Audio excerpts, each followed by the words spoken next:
Bonjour. Donc, lorsque nous avons évoqué le thème de ce colloque, j'ai de suite pensé à des situations de patientes et de psychanalysantes qui sont venues me rendre visite car elles souffraient de douleurs lors de leur rapport sexuel. J'ai donc proposé ce titre, La sexualité féminine et la souffrance, ou la question du masochisme. Puis, lors de la préparation de mon intervention, je me suis questionnée sur cette association du thème de la sexualité féminine à la parole de ces femmes concernant leur sexualité. Lorsque nous avons travaillé sur le précédent colloque, qui était sur la thématique de la sexualité masculine, ce qui avait été pointé est l'écueil dans lequel il est possible de tomber, à savoir faire équivaloir la sexualité masculine et l'homme. Or, nous avions entendu que la question de la sexualité masculine, dans le champ psychanalytique, ne concerne pas que les hommes, mais les femmes aussi. Pour ce colloque, j'ai pourtant de suite associé sur les cas de ces femmes, et en écho, un autre élément est venu me questionner, car préalablement à cette journée, l'invitation qui avait été lancée était que les cliniciennes du RPH puissent traiter ce thème et l'éclairer en tant que femme. Et on a entendu qu'Aurélie aussi s'adressait aux femmes et disait que les hommes peut-être allaient apprendre des choses aujourd'hui. En tout cas, ils étaient invités à ouvrir grand leurs oreilles.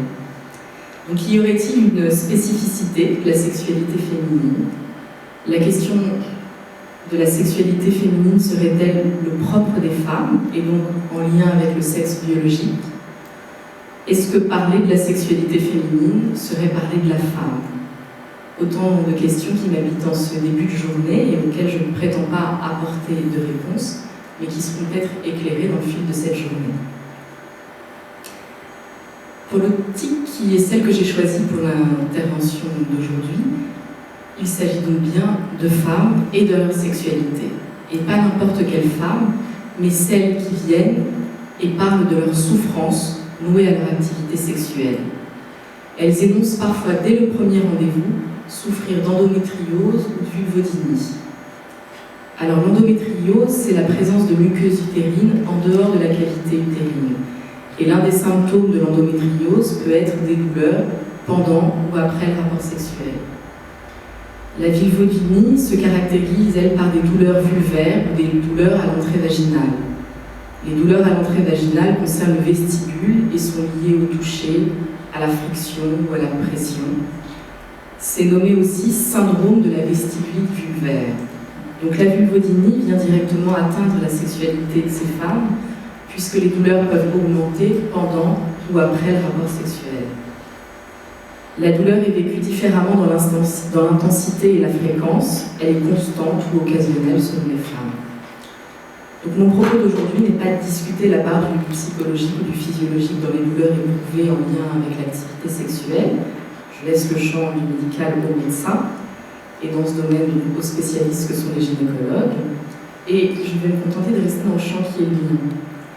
C'est d'ailleurs important de préciser que la clinique du partenariat mise en avant au RPH consiste notamment à indiquer aux patients à aller voir un médecin lorsqu'ils souffrent au niveau de leur corps pour ne pas passer à côté d'un problème organique, et de même qu'il est bon pour un patient que son médecin l'oriente vers un psychothérapeute ou un psychanalyste quand il entend que les demandes du patient ouvrent vers un autre champ que celui du médical.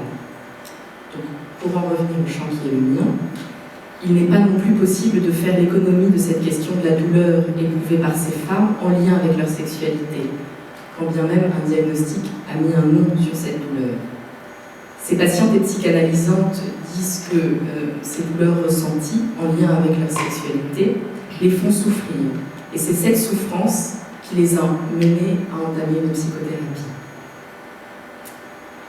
Donc cette parole, concernant cette sexualité source de souffrance, nous met de suite dans le nœud de l'affaire de la sexualité, et pas par n'importe quel biais, puisque de suite il est question du sexe féminin et de cet investissement sur le mode de la douleur, puisque c'est la douleur qui se fait sentir pour elle.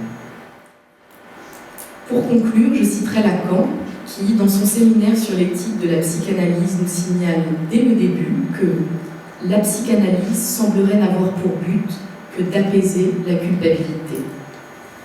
Ainsi, une psychanalysante a témoigné pendant sa cure que d'avoir pu parler de son agressivité, et notamment son agressivité contre elle-même, et de ce sentiment de culpabilité toujours présent, lui a permis d'apaiser ses souffrances qu'elle se faisait subir, et de ce fait, de faire un pas de géant, selon ses propres mots. Elle ajoute que depuis qu'elle vient, elle arrive maintenant à avoir des relations sexuelles avec son mari sans avoir mal. Désormais, elle sait comment faire pour ne plus avoir mal, dit-elle. Merci.